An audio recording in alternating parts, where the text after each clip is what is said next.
పూర్వం మధురాదుర్గాన్ని ముట్టడించినట్లుగానే మనలోని రాజులు 4 దిక్కులకు వెళ్ళి ఈ పర్వతాన్ని 4 పక్కలా ముట్టడించండి అన్నాడు.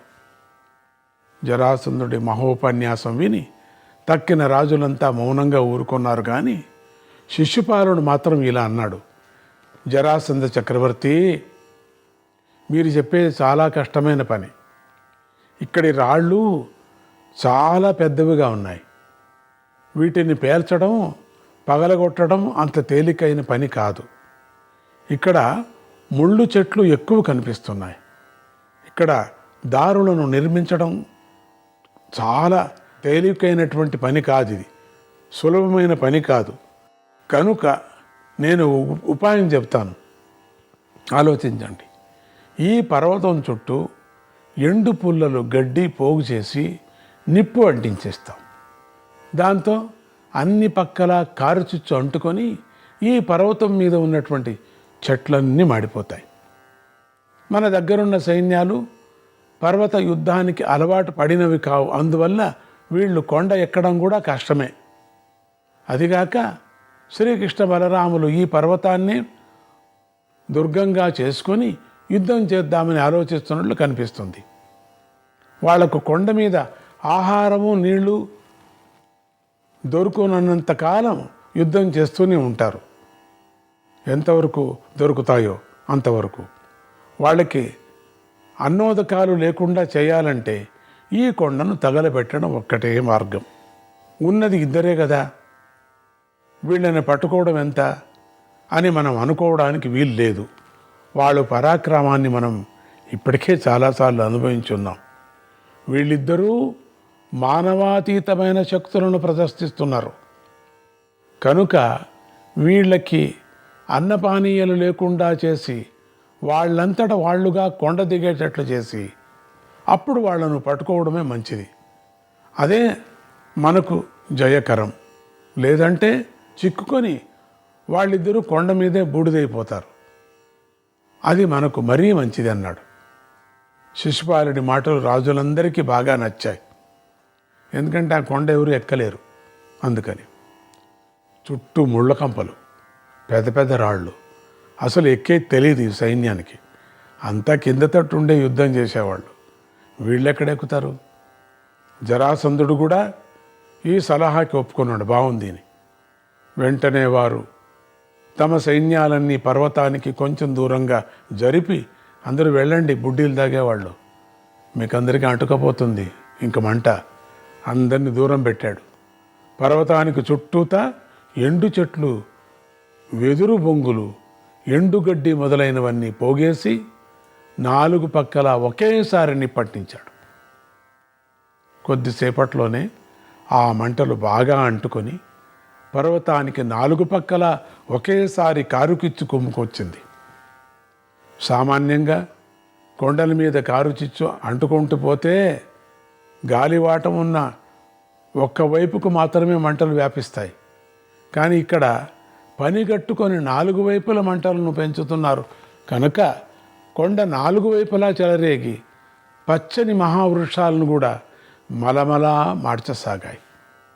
ఈ వేడికి పర్వత గుహల్లో ఉన్నటువంటి సింహాలు, పులులు వంటి జంతువులు, కొండ కలుగుల్లో ఉన్నటువంటి పాములు, ఇతర జంతువులు వికృతంగా అరుచుకుంటూ వెర్రిగా పరుగులు తీశాయి. ఈలోగా చెట్ల వేళ్లతో సహా కాలిపోవటంతో అనేక పెద్ద పెద్ద బండలు బడబడా క్రిందికి దొర్లిసాగాయి. దాంతో జరాసంధ సైన్యం మరొక అరక్రోణు దూరం, అంటే 1 మైలు దూరం వెనక్కి జరిగింది. లేకపోతే వాళ్ళ మీద పడిపోతుంది. కొంతమంది పడ్డాయి కూడా. ఈలోగా బలరామకృష్ణులు ఈ కారు చిచ్చును గమనించి కొమ్ముకు వస్తున్నటువంటి దట్టమైన పొగలను కొంచెం దూరంగా జరిగారు. అప్పుడు బలరామకృష్ణుడు శ్రీకృష్ణుడితో ఇలా అన్నాడు. బలరాముడు, శ్రీకృష్ణ, మన మీది కోపంతో ఈ రాజులు ఈ పర్వతం మొత్తానికే నిప్పు పెట్టారు. దీనివల్ల పర్వతం మీద వృక్షజాతికి, ఇతర జంతు జాతికి కూడా గొప్ప కీడు సంభవిస్తుంది. పాపం, ఈ పర్వతం మన కోసం ఎంత కష్టంలో పడ్డది. మనం ఎటువైపు నుంచి కొండ దిగుతామో అని ఈ రాజులందరూ కొండ చుట్టూ కాపలా కాస్తున్నారట. మనం ఈ కొండ రుణం తీర్చుకోవాలంటే మనమే స్వయంగా క్రిందికి దూకేసి మన బాహుబలంతో ఈ క్షత్రియులందరినీ సంహరించడమే ఉత్తమమైనటువంటి మార్గం అనిపిస్తుంది అన్నాడు బలరాముడు. అప్పటికే కొంచెం మత్తెక్కి ఉన్న బలరాముడు తమ్ముడితో ఇలా అంటూనే రాజుల మధ్యలోకి దూకేశాడు. అది గమనించిన శ్రీకృష్ణుడు కూడా అన్నగారి వెనకలే దూకేశాడు. ఏం చేసేది, బాగా చెట్ల రసం తాగి పారేశాడు కదా, ఎక్కిపోయింది, మత్తు ఎక్కిపోయింది. అందుకని తాను దూకుతోనే కృష్ణుడు దూకేశాడు. కృష్ణుడు అలా దూకే ముందు తన పాదాలతో ఆ కొండను గట్టిగా క్రిందికి తొక్కాడు. ఆ తొక్కిన తొక్కుడు బలానికి ఆ పర్వతం కొంచెం క్రిందికి కుంచుకుపోయిన పర్వత గర్భంలో దాగి ఉన్న జల ప్రవాహాలు ఒక్కసారిగా నలువైపులా పెళ్ళుబికాయి, ఉబికాయి. అదే కదా కావలసింది. దాన్ని రక్షించాడు, పర్వతాన్నే రక్షించాడు పరమాత్ముడు. ఆ నీటి పొంగులకు పర్వతం యొక్క 4 పక్కలా చెలరేగినటువంటి కారుచిచ్చు ఒక్క క్షణంలో చల్లారిపోయింది. ఇది జరుగుతూ ఉండగానే శ్రీకృష్ణుడు క్రిందికి దూకేశాడు. ఊహించని పిడుగుల్లాగా బలరామకృష్ణులు ఇద్దరు కూడా ఒకరి వెనకాల ఒకరు సైన్య సమూహం మధ్యలోకి దూకేసరికి యుద్ధానికి సిద్ధమై ఉన్నటువంటి రాజులంతా బెంబేలెత్తిపోయారు. ఎక్కడ ముందు దూకింటే వాళ్ళంతా ఒకరి మీద కొట్టుకునేవాళ్ళేమో. ఏం చేశాడు, మధ్యలో వెళ్ళి దూకేశాడు. చేతిలో ఏ ఆయుధాలు లేని శ్రీ బలరామకృష్ణుల్లా మొదట తమ బాహువుల్నే ఆయుధాలుగా చేసుకొని యుద్ధం ప్రారంభించారు. ఒట్టి చేతులతో ఉన్నారు ఇద్దరు. కానీ యుద్ధం తీవ్రమవుతున్న కొద్దీ వాళ్ళిద్దరూ తమ దివ్య ఆయుధాలను తమ చేతుల్లోకి రావాలని సంకల్పించారు. దాంతో పూర్వము మధురానగరం యుద్ధంలోగానే నాగలి, రోకలి అనేవి బలరాముడి చేతుల్లోకి, చక్రము, గద అనేవి శ్రీకృష్ణుడి చేతుల్లోకి వచ్చి చేరాయి. చేతుల్లో ఆయుధాలు లేనప్పుడే శత్రురాజులను వాళ్ళ దాటికి తట్టుకోవడానికి ఇబ్బంది పడ్డారు కదా. ఇప్పుడు వాళ్ళ చేతుల్లోకి దివ్యాయుధాలు వచ్చేసరికి ఆ రాజులు వాళ్ళ దగ్గరలో నిలబడలేకపోతున్నారు. దాంతో వారంతా వెనక్కి పరుగులు తీసి జరాసంధుడు వెనకాల చేరారు.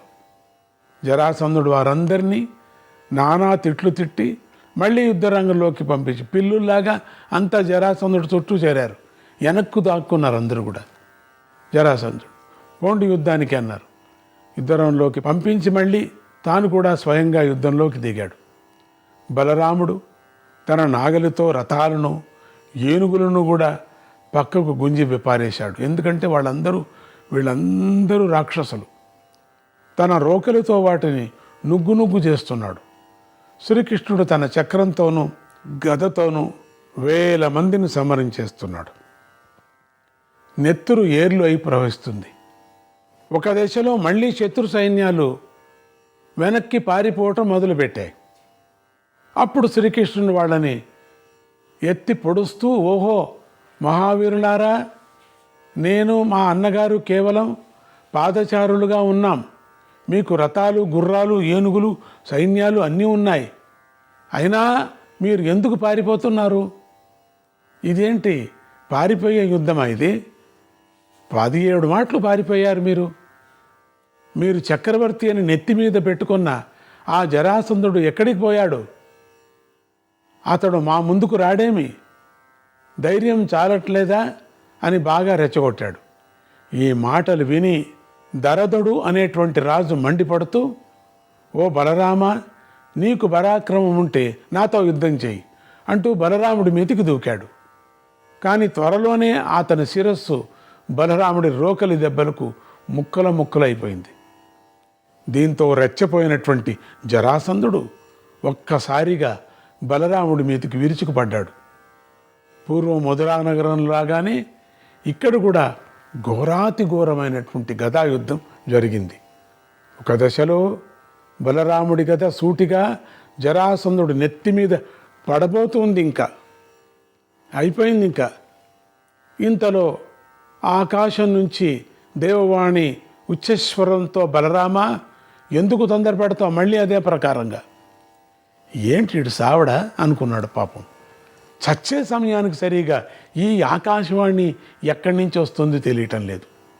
జరాసంధుడు సంహరించవలసింది నువ్వు కాదు, నువ్వు తగ్గు అని అందరికీ వినిపించేట్లుగా పలికింది. ఆ మాటలు వింటూనే చుట్టుపక్కల రాజులంతా బిత్తరపోయారు. జరాసంధుడు చిన్నపోయాడు, ముఖం అవమానం అయిపోయింది. బలరాముడు తన రోకల్ని వెనక్కి లాక్కొని తగ్గాడు మెల్లగా.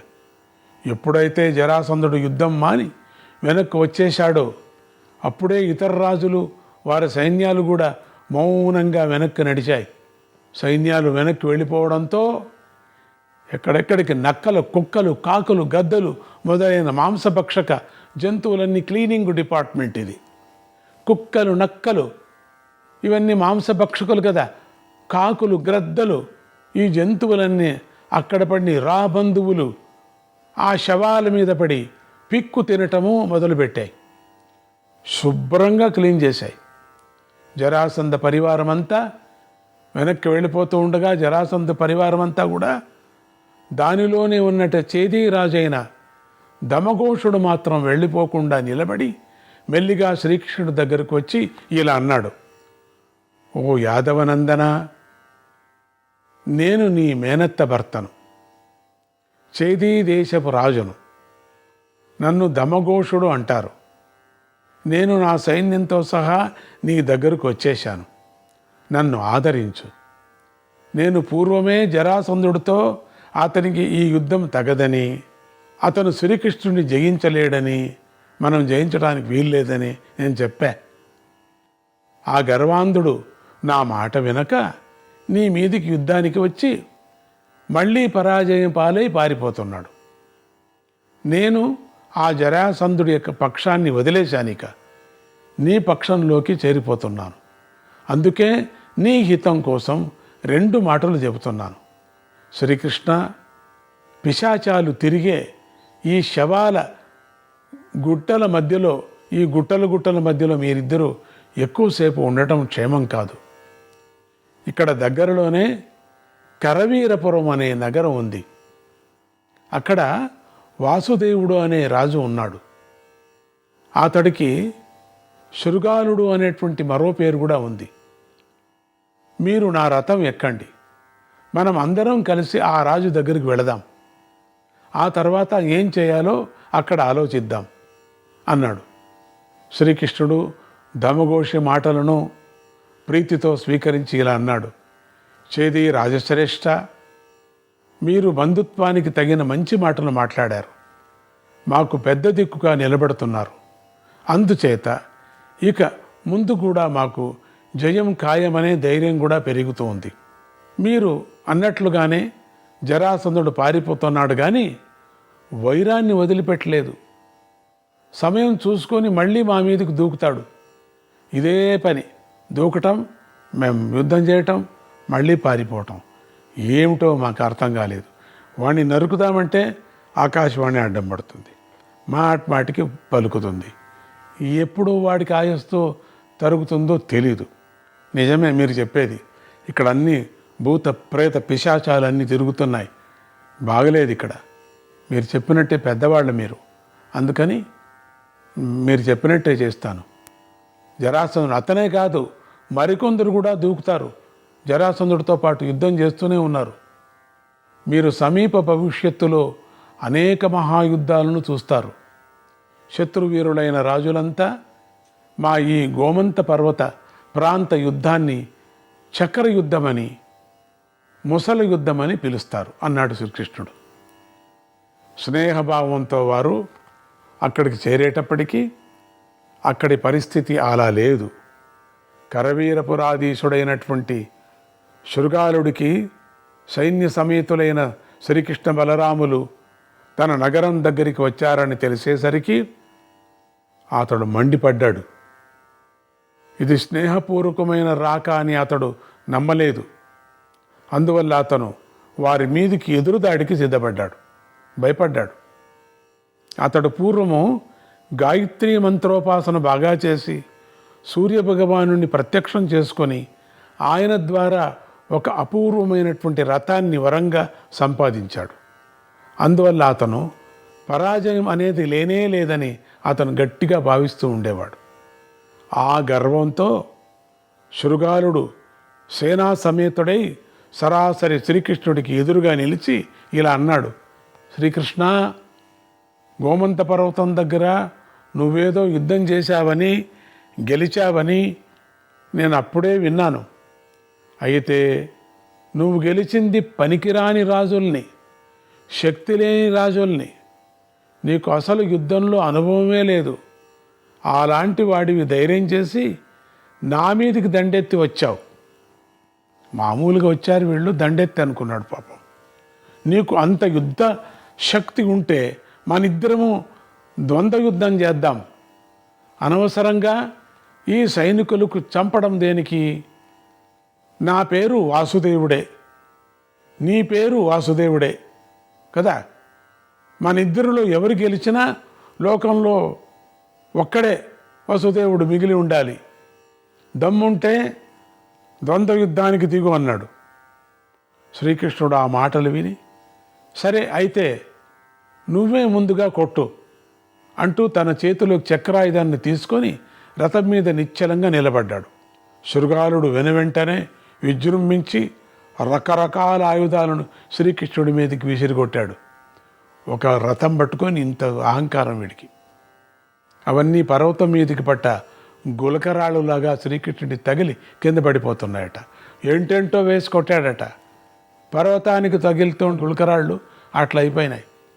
తర్వాత కొంతసేపటికి శ్రీకృష్ణుడు కొంచెం కోపగించి తన చేతిలో ఉన్న చక్రాయుధాన్ని శృగాలుడి గుండెలకు సూటిగా ప్రయోగించాడు.